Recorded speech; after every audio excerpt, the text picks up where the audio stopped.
प्रिय विद्यार्थियों, कैसे हैं आप? आशा है आपने मेरा पहला वीडियो लेक्चर देखा होगा और पेपर फर्स्ट को मोटे तौर पर जान भी लिया होगा। आज हम इस वीडियो लेक्चर में पेपर सेकंड के सिलेबस के बारे में डिटेल में बात करेंगे।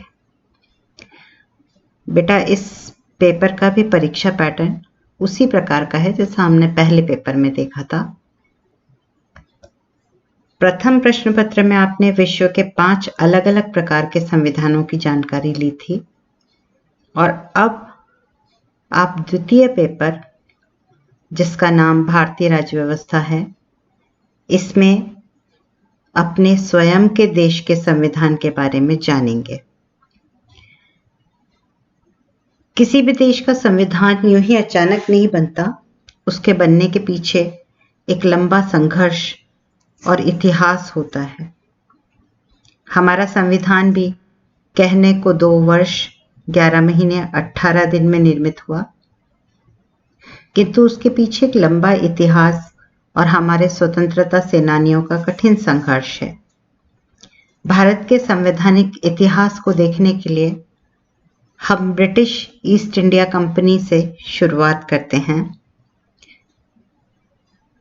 ईस्ट इंडिया कंपनी 1600 ईस्वी में व्यापारिक कंपनी बनकर आई भारत में और फिर प्लासी और बक्सर के युद्ध के माध्यम से उसने बंगाल पे अधिकार किया 1757 और 1765 के आसपास।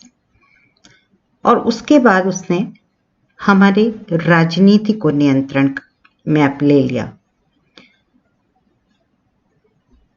जब ब्रिटिश ईस्ट इंडिया कंपनी यहाँ से पैसा कमाकर ब्रिटेन के अंदर गई तो वहाँ पर बहुत अव्यवस्था फैली और ब्रिटिश सरकार को इस संबंध में ईस्ट इंडिया कंपनी को कंट्रोल करने के लिए बहुत सारे एक्ट्स पास करने पड़े और यही एक्ट्स धीरे धीरे करके हमारे संविधान की नींव बनते चले गए।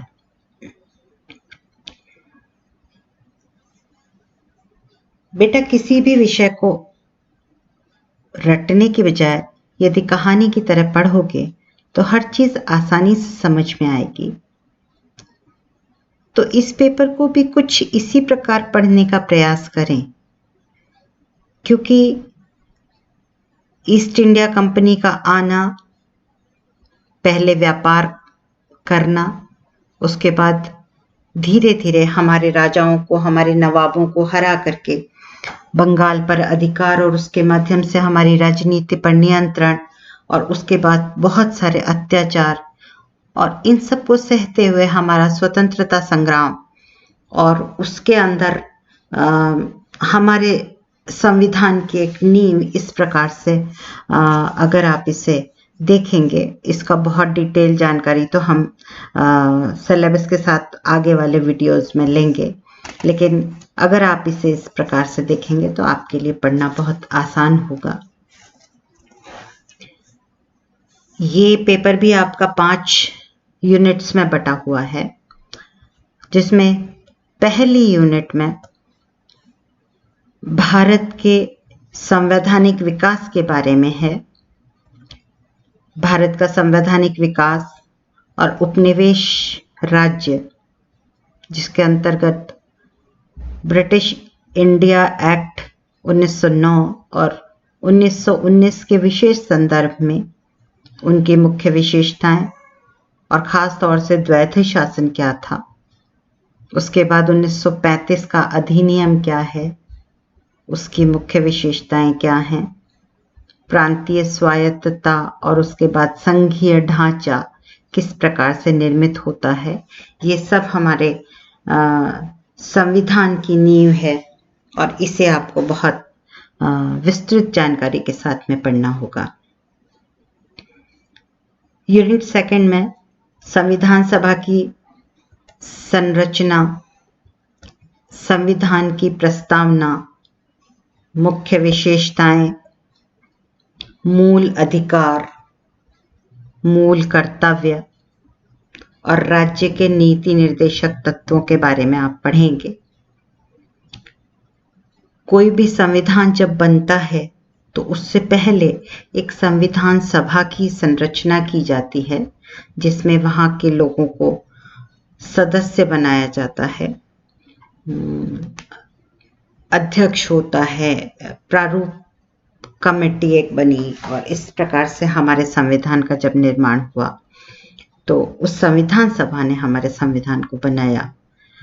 किसी भी संविधान की आत्मा उसकी प्रस्तावना होती है, जिसमें आपको संविधान का सार देखने को मिलता है। इसी प्रकार से आपको देखना होगा कि हमारे पास कितने मौलिक अधिकार हैं। संविधान बना उस समय हमें 7 मौलिक अधिकार दिए गए थे, लेकिन बाद में वो 6 रह गए। कहाँ से हमने मौलिक अधिकारों को उठाया है, किस देश से लिया है, मूल कर्तव्य कौन से हैं, क्या वो वाद योग्य हैं, नहीं हैं, राज्य के नीति निर्देशक तत्व किसको कहते हैं, राज्य किस डायरेक्शन में काम करता है, वो संविधान के आधार पे काम करेगा। कोई भी सरकार जो है वो उससे अलग नहीं जा सकती है। मूल अधिकारों में और नीति निर्देशक तत्वों में क्या फर्क है, ये सब चीजें आप यूनिट द्वितीय में देखेंगे। यूनिट 3 जो है वो सरकार के 3 अंगों के बारे में है। किसी भी सरकार के 3 अंग होते हैं।